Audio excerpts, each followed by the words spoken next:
Hi everyone, in the last video हमने discuss किया था लैग्रेंज मीन वैल्यू थ्योरम के बारे में। आज हम डिस्कस करेंगे कॉशीज मीन वैल्यू थ्योरम के बारे में। तो इसकी स्टेटमेंट देखिए क्या है। इसमें कहता है if F and G are two functions such that, जो हमने पिछली वीडियो की थी लैग्रेंज मीन वैल्यू थ्योरम में, उसमें एक ही फंक्शन की बात हो रही थी। अब इसमें दो फंक्शंस लिए गए हैं एफ एंड जी। तो ये कह रहा है कि अगर एफ और जी दो फंक्शंस हैं और सच दैट की दोनों कॉन्टिन्यूज हैं in the close interval A B में और दोनों डेरिवेबल हैं ओपन इंटरवल ए बी में, ये दोनों कंडीशंस तो उसी की तरह ही हैं। तो जो थर्ड इसमें कंडीशन आ गई वो ये है कि जी डैश एक्स वो 0 के बराबर नहीं होना चाहिए for any X belonging to A B. तो उस समय अगर ये कंडीशंस एग्जिस्ट करेंगे तो उस समय एग्जिस्ट करेगा एक रियल नंबर सी, वो बिलोंग करेगा ओपन इंटरवल ए बी में, इस तरीके से कि f dash c upon g dash c वो बराबर होगा f of b minus f of a upon g b minus g a. तो अब हम इसका प्रूफ करते हैं, हमने इस चीज को प्रूफ करना है। तो let's start with the proof.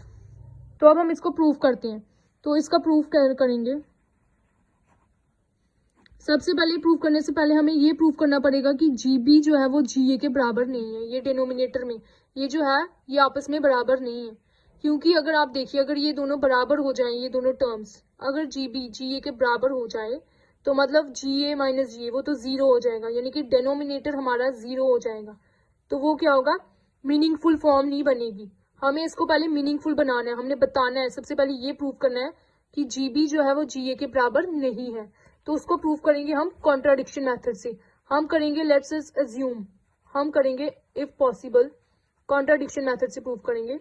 Suppose करो कि जी ए जो है जी बी के बराबर है, हमने प्रूव करना है कि नहीं है, बट हम इसे कॉन्ट्राडिक्शन से कर रहे हैं। तो हमने लिया कि सपोज करो अगर ये बराबर होंगे, अगर ये बराबर हैं तो हमें पता है जो फंक्शन जी है, फंक्शन जी जो है ये कॉन्टिन्यूस है।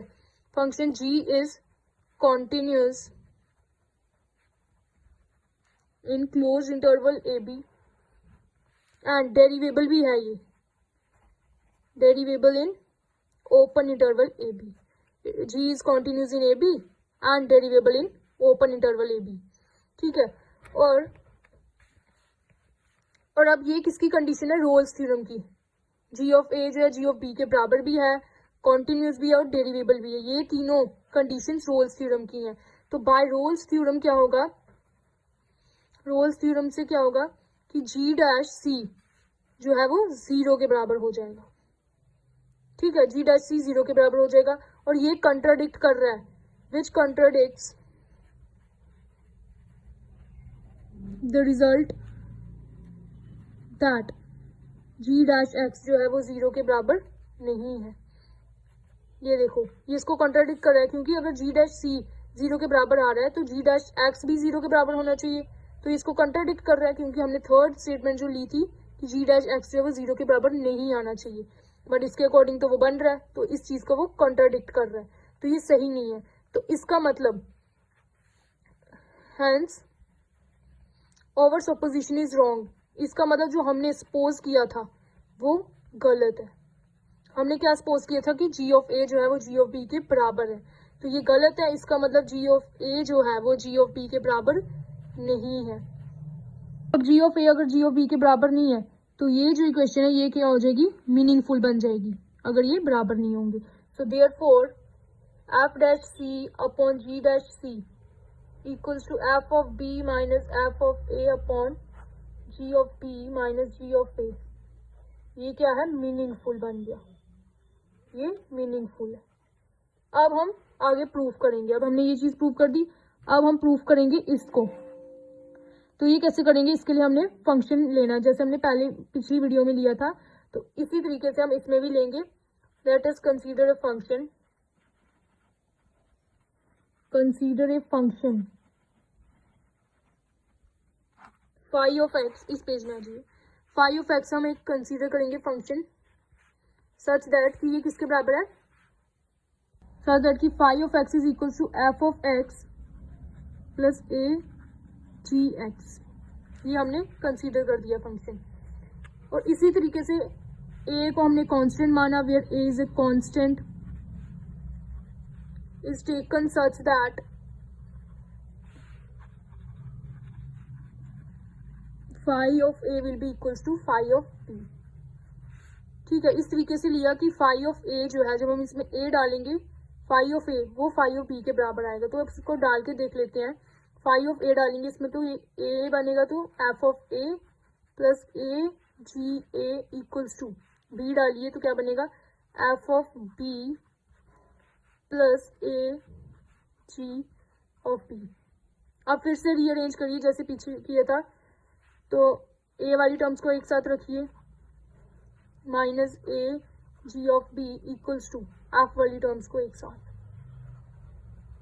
अब इसमें से हम माइनस ए कॉमन ले लेंगे अगेन, तो क्या बनेगा, जी b minus g A.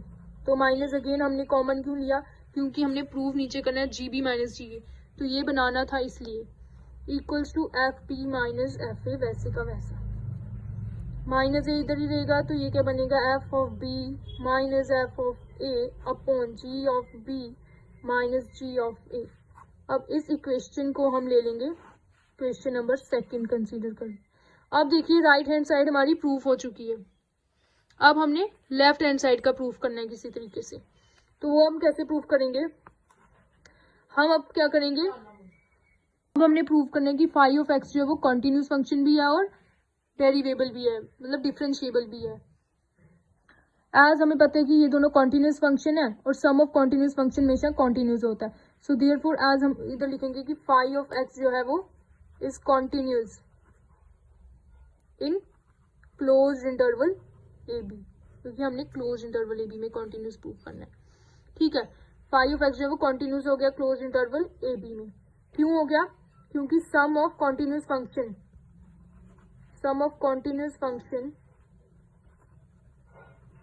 Is continuous. इन दोनों का जब हम सम करेंगे तो ये कॉन्टिन्यूस फंक्शन है, इनका सम भी कॉन्टिन्यूस फंक्शन आएगा, तो ये कॉन्टिन्यूस फंक्शन हो गया। ठीक है, अब हम इससे इसी तरीके से प्रूव करने की ये डेरिवेबल है। Phi of x is derivable in open interval A B में डेरिवेबल है ये। और इसमें क्यों डेरिवेबल है, इसका भी वही रीजन है कि अलजेब्रिक सम, जो सम होता है डेरिवेबल फंक्शंस का, डेरिवेबल फंक्शंस, क्योंकि मैंने पिछली वीडियो में भी बताया था आपको कि जो कॉन्टिन्यूस फंक्शन है वो डेरिवेबल भी होते हैं। तो इसका मतलब अगर ये कॉन्टिन्यूस है तो ये डेरिवेबल भी होंगे, तो इसलिए डेरिवेबल भी है। और सम ऑफ डेरिवेबल फंक्शन भी डेरिवेबल ही होता है, डिफरेंशिएबल ही होता है। तो ये दोनों कंडीशंस आ गई। और थर्ड कंडीशन हमें पता है कि फाई ऑफ ए जो है वो फाई ऑफ बी के बराबर है, हमने कंसीडर किया था, यहाँ पे किया था ऊपर। ठीक है, ये किया हुआ।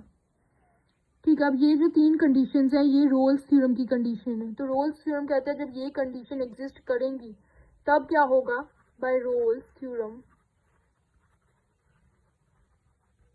तो फाई डैश सी जो है वो 0 के बराबर आएगा। Then there exist one real c जो बिलोंग करेगा ए बी में, सच दैट कि फाई डैश सी जो है वो 0 के बराबर होगा।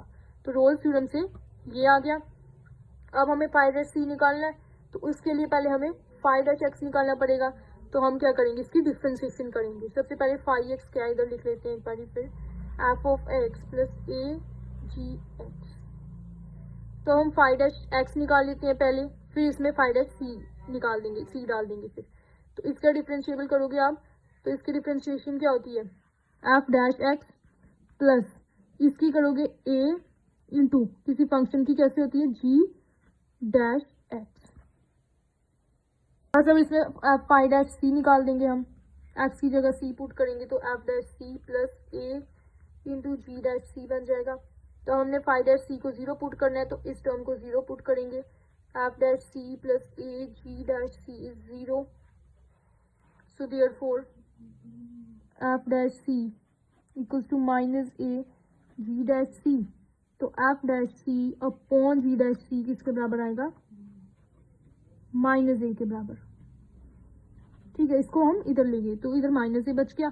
तो हमने क्या करना है, माइनस ए की वैल्यू डालनी है, बस ये हमने ऊपर निकाली हुई है, तो इसकी वैल्यू इसमें डालेंगे तो हमारा प्रूव हो जाएगा। तो क्या लिखेंगे, f dash c upon g dash c equals to minus a था, तो माइनस ए की वैल्यू क्या है ये। तो क्या आएगा, f of b minus f of a upon g of b minus g of a. ये हमारा प्रूफ है, हेंस प्रूफ। हमने यही प्रूव करना था, देख सकते हो आप, हमने प्रूफ क्या करना था, ये। तो ये हमने प्रूव कर दिया। So thank you, I hope आप सबको समझ आई होगी। Please do like, comment, subscribe and share. Thank you.